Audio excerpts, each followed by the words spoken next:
Salutations divines envers vous. Voici un magnifique lever du soleil dans ce mercredi dans la forêt sacrée et sur tout le Togo, toute l'Afrique et sur toute l'humanité.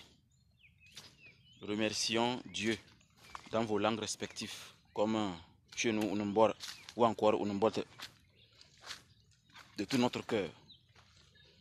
Remercions ce Dieu-là qui a créé le ciel et la terre et les habitants de la terre pour notre santé, la santé de nos familles, la santé du Togo, de l'Afrique et de l'humanité tout entière. Alors, cette matinée, je vais vous parler de la mort. C'est-à-dire, pas de la mort, mais c'est-à-dire quand l'individu est mort. Est-ce que vous savez que cotiser pour un mort est interdit par la loi spirituelle? Il paraît que quand je dis la loi, les gens se posaient la question, je parle de quelle loi? Je parle de la loi spirituelle. Il est interdit de cotiser pour quelqu'un qui est déjà mort. Je vais vous expliquer en détail. Écoutez-moi attentivement. Et quand vous écoutez, ayez un esprit ouvert. Et non acceptez tout bêtement. Excusez le terme bête, c'est juste une manière de parler. C'est-à-dire, apprenez à analyser les choses. N'acceptez pas tout. Quand vous écoutez ce que nous bavardons sur les réseaux sociaux, allez analyser. Restez dans la nature. Soyez vivant. Et vous allez tout remarquer autour de vous. À quel point c'est réel. Alors, je dis cotiser pour quelqu'un qui est mort, couché dans son cercueil, c'est interdit par la loi spirituelle, la loi divine. J'ai posé la question durant 7 jours au Seigneur des Karmas, aux triples déesses qui s'occupent de la mort et ceux qui viennent conduire l'individu, c'est-à-dire la fourcheuse. Dans chaque tradition, cette entité a son nom, qui vient conduire celui qui est mort de l'autre côté. Je n'ai plus à vous décrire comment ça se passe, je vais seulement vous dire ce qui retient le décédé, c'est celui qui est mort là, ce qui le retient ici et qui le perturbe, qui l'empêche vraiment d'aller de l'autre côté et de continuer sa mission spirituelle. Pour voir si Dieu va décider qu'il va aller où. Il va aller dans la souffrance éternelle ou bien dans la vie éternelle. D'abord, revenons en arrière et concentrons-nous sur une chose. Je veux que nous soyons d'accord sur quelque chose. Quand on vous gifle, vous sentez quoi? Quand on vous tend de l'or et de l'argent, vous sentez quoi? Voilà, je veux qu'on soit d'accord que les sensations sont différentes.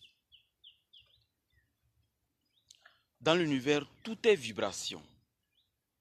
Tout est énergétique. Et c'est les vibrations et les énergies qui construisent notre monde, qui modèlent notre monde. N'importe qui aujourd'hui, quand on lui tend des caisses d'argent, ses émotions sont différentes. Même le plus riche veut encore être plus riche.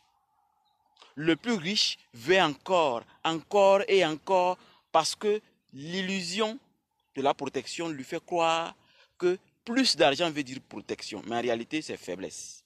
Parce qu'on sent que, on va me gorger quelque part, on va me tuer, j'ai trop d'argent, je dois mettre les fils barbelés sur mes murs. C'est-à-dire, vous êtes toujours, faites attention. Imaginez un paysan qui marche pieds nus. Il n'a peur de rien. Mais ce n'est pas le cas pour un milliardaire, multimilliardaire. Rappelez-vous que je veux qu'on soit d'accord que, à la vue de l'argent, nos émotions sont différentes. Je vais vous dire que l'émotion qu'on sent quand on voit l'argent est une émotion divine, une émotion créatrice qui empêche l'âme d'être naturelle. Oui, oui. Et quand vous n'êtes plus naturel, vous voulez être naturel, c'est-à-dire vous voulez l'équilibre. On recherche l'équilibre. On veut l'argent, on est déséquilibré. On est déséquilibré. Quand on sent qu'on est déséquilibré, on veut l'équilibre. Donc on lutte d'une façon perpétuelle avec la matière, en voulant toujours être harmonieux avec les énergies de l'argent. Quiconque voit l'argent, ses émotions changent. Parce que l'argent explique que voici plus de moyens pour Maintenant, à vous de compléter pour acheter votre tabouret, vos tapettes peut-être, prendre 4e femme, si vous voulez, et si vous êtes responsable. Et enfin avoir une femme, et enfin avoir un vélo, une voiture, et enfin. Donc, depuis la nuit des temps, l'argent a eu le pouvoir d'empêcher l'âme d'être naturelle et divine. Donc, ce qui fait que d'une façon automatique, qu'est-ce qui se passe? Dès qu'on vous donne de l'argent, vos émotions changent. C'est pourquoi l'argent a été utilisé en termes de deniers, les 30 deniers dont l'autre a utilisé pour que Jésus soit crucifié. C'est une métaphore. Il faut remonter au district d'Akhenaton, dans l'Égypte antique, pour comprendre l'or et son utilité dans le commerce. Ce qui a fait que Kanka Moussa fut le plus riche de tous les temps. Revenons sur l'argent. L'argent empêche l'âme d'être naturelle. Quiconque est dominé par les énergies de l'argent aura toujours des problèmes. Beaucoup sont dominés par les énergies de l'argent. Voilà pourquoi ils veulent encore et encore et encore. Et quand on a encore, on veut écraser les autres. C'est pas qu'on veut, on les écrase. Alors, cotisez pour quelqu'un de son vivant. Vous n'êtes pas venu lui donner 3 francs pour se soigner. Vous n'êtes pas venu lui donner 4 francs pour se soigner. Mais vous êtes venu voir son cadavre et vous avez cotisé. C'est la pire souffrance qu'on donne à nos défunts. C'est la pire souffrance. Ils vont souffrir, peut-être même avoir une chance extraordinaire avant de rejoindre de l'autre côté. Il y a une grande souffrance. Parce que l'argent apporté par beaucoup d'hypocrites le jour de l'enterrement afflige des coups de fouet, des souffrances au cadavre. Et c'est un langage pour dire que les habitants de la famille de ce cadavre sont maudits. Pas une malédiction de souffrance, non. Une malédiction cachée. Comme le grain de maïs qu'on met sous terre. On fait comme ça, on met grain de maïs et on ferme. C'est ça la malédiction. Qu'est-ce qui se passe? Avec un bon environnement, avec une pluie magnifique, elle pousse. Voilà. C'est exactement ce qui se passe. Imaginez de son vivant, vous n'avez même pas cotisé pour l'aider. Vous avez attendu qu'il meure. C'est ce qu'on appelle des cœurs hypocrites. Des spirituels hypocrites. Des personnes hypocrites. Beaucoup diront, oh non, je n'ai pas le temps, j'étais très loin, j'étais hors du Togo, hors de l'Afrique. Il n'y a pas la western. Il y a la western, mais il faudrait que quelqu'un vous le dise aujourd'hui. C'est une malédiction. Tout est prévu.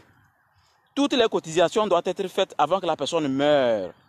Et si l'argent n'a pas pu le sauver, l'argent qui reste va être utilisé pour les obsèques. Et non exposer le corps, vous passez pour le regarder, c'est bon. Mais encore déposer l'argent, vous empêchez son âme d'aller vers l'ascension. Parce qu'il y a plein d'hypocrisie. J'aurais souhaité. Nous, on le fait déjà. Hein? Et quand je dis nous, je parle de le groupe des maîtres de l'Afrique de l'Ouest. Dans notre groupe, quand quelqu'un est malade, on cotise pour la personne. On s'informe que telle personne est malade. Elle n'a plus les moyens.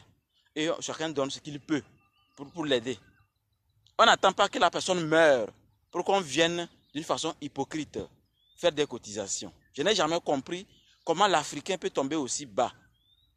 C'est-à-dire pas tomber bas depuis longtemps. Hein. Actuellement, beaucoup de choses nous ont montré que l'Occident nous prend pour des cons. On devait se réveiller tout de suite pour voir qu'on nous a trop menti. Par exemple, repose ici en paix. C'est pas normal.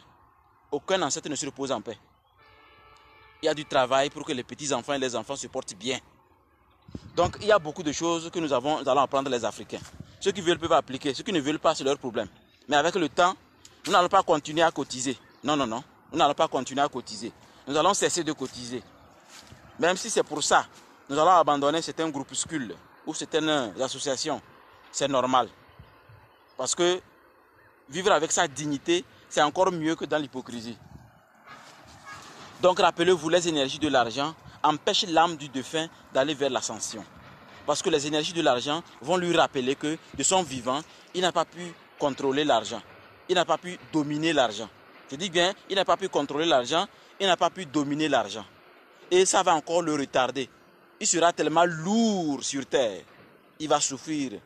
Et s'il a chance, au moins un ancêtre peut le dire, voici ce chemin-là. Avec ce chemin-là, c'est possible que tu puisses aller de l'au-delà. Viens, je vais te montrer. Tout ça là, c'est nous qui avons fait et que le défunt souffre comme ça.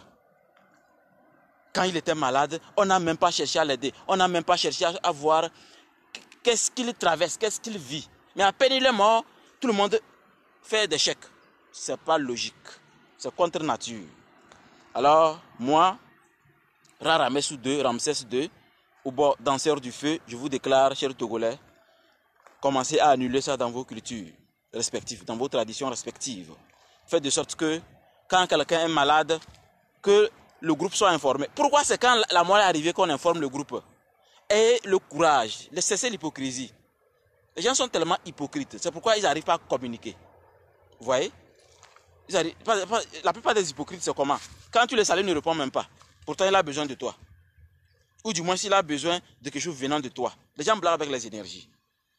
Les énergies de l'argent, c'est terrible, ne blaguez pas. Évitez l'hypocrisie avec l'argent. Rappelez-vous que l'argent tue les vampires. Ce n'est pas pour rien. Donc soyez prudents et prenons le bon chemin pour notre équilibre et l'équilibre de notre cher pays, le Togo. Que les bénédictions divines vous accompagnent toujours et encore. Rappelez-vous de l'argent et cessons l'hypocrisie d'une façon collective. Je nous invite à améliorer le Togo.